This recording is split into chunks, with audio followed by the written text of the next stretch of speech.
C'était un lundi matin ordinaire à la concession automobile Prestige Motor, située en périphérie de Los Angeles. Le soleil brillait à travers les grandes baies vitrées, illuminant les voitures rutilantes alignées dans le showroom. Marc Dubois, le directeur de la concession, un homme d'une quarantaine d'années au costume impeccablement taillé, parcourait les lieux d'un pas assuré. Il avait la réputation d'être un manager exigeant, parfois trop, mais il obtenait des résultats. Ce jour-là, pourtant, il allait commettre une erreur qui changerait sa vie à jamais. Marc s'arrêta devant une Maserati flambant neuve, ajustant sa cravate tout en observant son reflet dans la carrosserie. Il était fier de son parcours. 15 ans dans l'industrie automobile, une ascension fulgurante à force de discipline et d'un sens aigu des affaires. Prestige Motor était l'une des concessions les plus performantes de la région, et il en revendiquait tout le mérite. Mais ce matin-là, une nouvelle présence dans la concession allait mettre à rude épreuve sa confiance en lui. Un homme entra dans le showroom, vêtu d'un sweat à capuche gris, d'un jean décontracté et de lunettes de soleil au vert teinté. Ses cheveux étaient tressés en nattes serrées, et une chaîne en or massif pendait à son cou. Il marchait avec une nonchalance étudiée, un sourire en coin, comme s'il possédait les lieux. Les employés, occupés à polir les voitures ou à répondre aux clients, levèrent à peine les yeux. Marc, lui, frossa les sourcils. Cet individu ne ressemblait pas à un client habituel. Pire, il avait l'air d'un intrus. « Et, toi » lança Marc, traversant le showroom à grandes enjambées. « Tu es qui ? On ne traîne pas ici sans raison. » L'homme tourna lentement la tête, son sourire s'élargissant. « Yo, relax, mec. Je fais juste un tour. Tu vois » répondit-il d'une voix traînante, avec un accent typique de la côte ouest. Marc plissa les yeux. Cette attitude désinvolte l'agaçait au plus haut point. « Un tour ? Ce n'est pas un musée ici. Si tu n'es pas un client, tu dégages. » L'homme haussa les épaules, ôtant ses lunettes pour révéler des yeux rieurs. « J'pensais just checkless bolides, man. T'as de belles caisses ici. » Marc sentit la moutarde lui monter au nez. Il n'avait pas de temps à perdre avec ce genre de personnage. « Écoute, je ne sais pas qui tu es, mais tu n'as rien à faire ici. Sors, ou j'appelle la sécurité. » L'homme éclata de rire, un son grave et chaleureux qui résonna dans le showroom. Quelques employés levèrent enfin la tête, intrigués. « La sécurité, hein? T'es sérieux, là ?» répondit-il, visiblement amusé. Marc croisa les bras, son ton devenant plus sec. « Très sérieux. Dernier avertissement. » L'inconnu secoua la tête, comme s'il trouvait la situation hilarante. « D'accord, d'accord. Je vais pas faire d'histoire. Mais dis-moi, t'es qui, toi, pour me parler comme ça ?»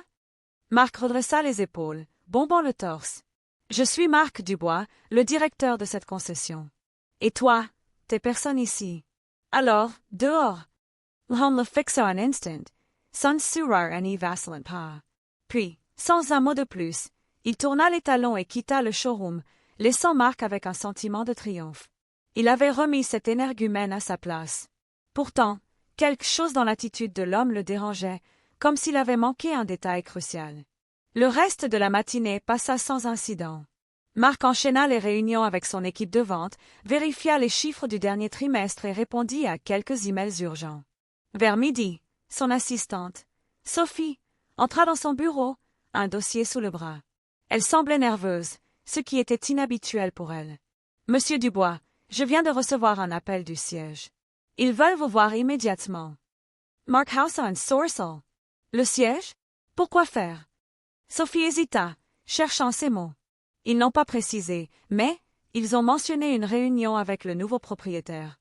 Marc fronça les sourcils. Le nouveau propriétaire ? Personne ne m'a parlé d'un changement de propriétaire. Sophie haussa les épaules, mal à l'aise. Je ne sais pas, monsieur. Ils ont juste dit que c'était urgent. Un nouveau propriétaire ? Cela n'avait aucun sens. Prestige Motor appartenait à un groupe d'investisseurs depuis des années et il n'avait entendu aucune rumeur de rachat. Mais il n'était pas homme à se laisser déstabiliser. Il prit son carnet de notes et se dirigea vers sa voiture, déterminé à comprendre ce qui se passait. Le siège de l'entreprise, situé dans un immeuble moderne du centre-ville, était à une demi-heure de route. En chemin, Marc passa en revue les possibilités. Peut-être une restructuration ? Une fusion ? Il était confiant. Ses performances parlaient d'elles-mêmes. Quel que soit le sujet de cette réunion, il était prêt. Lorsqu'il arriva, une assistante l'escorta jusqu'à une salle de conférence au dernier étage. Les grandes fenêtres offraient une vue panoramique sur Los Angeles, mais Mark n'eut pas le temps de l'admirer. Assis à l'extrémité de la table, il reconnut immédiatement l'homme qu'il avait chassé de la concession plus tôt dans la matinée. Les lunettes de soleil étaient posées sur la table, et le sourire en coin était toujours là. Mark sentait son estomac à s'y nuire. « Vous » murmura-t-il, incapable de masquer sa surprise. L'homme se leva, tendant une main ornée d'une bague en diamant. « Yo, Mark, c'est ça? Content de t'y revoir, man. Calvin Broadu, mais tout le monde m'appelle Snoop. » Mark resta figé, la main de l'homme suspendue dans l'air. Calvin Broadus. Snoop Dogg, le rappeur légendaire, entrepreneur, icône culturelle. Et, apparemment, le nouveau propriétaire de Prestige Motor. Je ne comprends pas, balbutia Mark, serrant la main de Snoop par réflexe. Snoop s'assit, croisant les jambes avec une décontraction insolente. C'est simple, man. J'ai racheté la boîte. Enfin, disons que j'ai pris une grosse part dans l'affaire. Je voulais voir comment ça roulait sur le terrain, alors je suis passé incognito ce matin. Eh, disons que t'as pas raté ton coup en me mettant dehors. Un rire collectif éclata dans la salle. Plusieurs cadres, que Mark n'avait même pas remarqués, semblaient trouver la situation hilarante. Mark, lui, sentit ses joues s'empourprer. Il venait de virer son nouveau patron du showroom. Je ne savais pas qui vous étiez. Bredouilla-t-il, cherchant à reprendre contenance. Vous ne vous êtes pas présenté. Et Snoop leva une main pour l'interrompre. Relax, man. Je te fais pas de procès. Je voulais juste voir comment ça bossait chez Prestige. Et t'as l'air d'être un mec qui rigole, pas avec les règles. Je respecte ça. Mais, yo, faut qu'on cause. Mark Assassin, le cœur battant. Il ne savait pas s'il devait être soulagé ou terrifié. Snoop, lui, semblait parfaitement à l'aise, comme s'il dirigeait des réunions de ce genre tous les jours.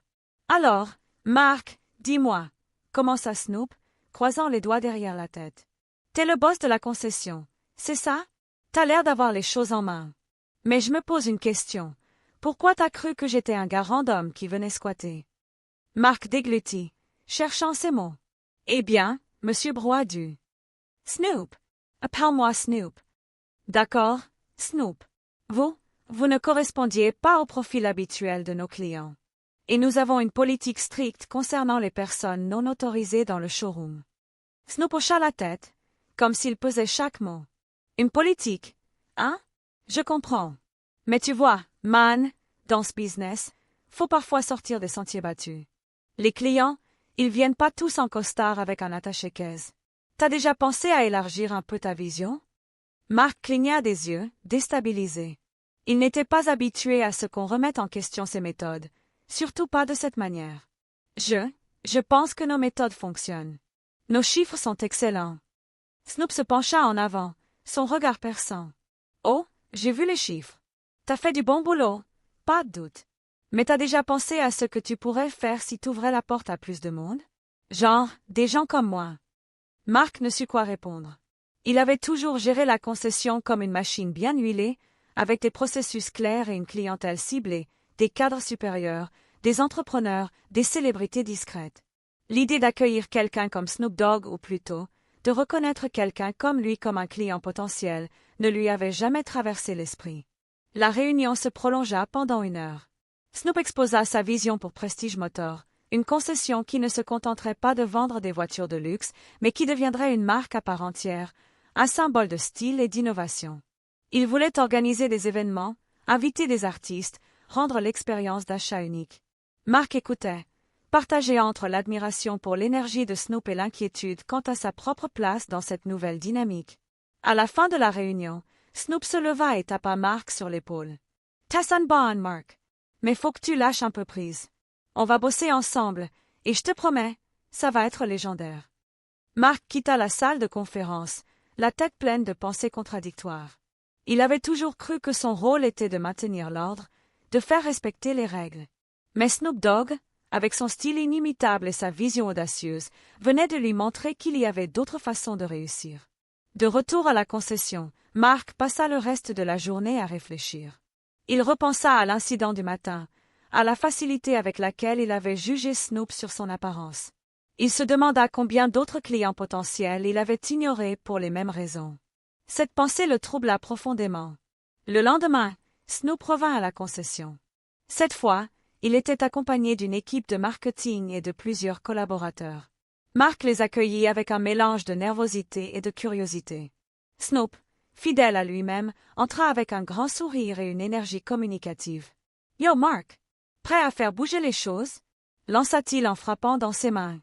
Mark esquissa un sourire, encore mal à l'aise mais déterminé à faire bonne impression. « Absolument, Snoop.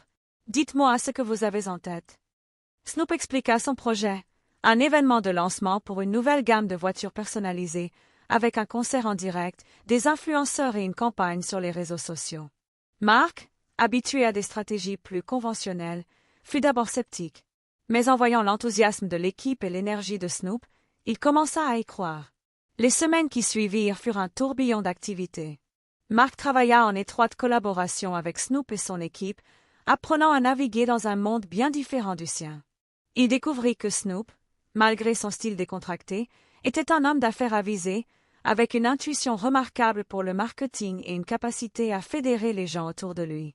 L'événement fut un succès retentissant. La concession n'avait jamais vu autant de monde. Des clients de tous horizons affluaient, attirés par l'ambiance festive et la présence de Snoop. Les ventes dépassèrent toutes les attentes, et Prestige Motor fit la une des médias locaux. Mark, qui avait d'abord craint pour sa place, trouva un nouveau souffle dans son travail. Il réalisa que sa vision étroite l'avait limité, et que l'arrivée de Snoop était une chance de grandir. Il commença à s'ouvrir, à écouter davantage ses employés et ses clients, à prendre des risques qu'il n'aurait jamais envisagés auparavant. Un soir, après une longue journée, Snoop invita Mark à boire un verre dans un bar du coin.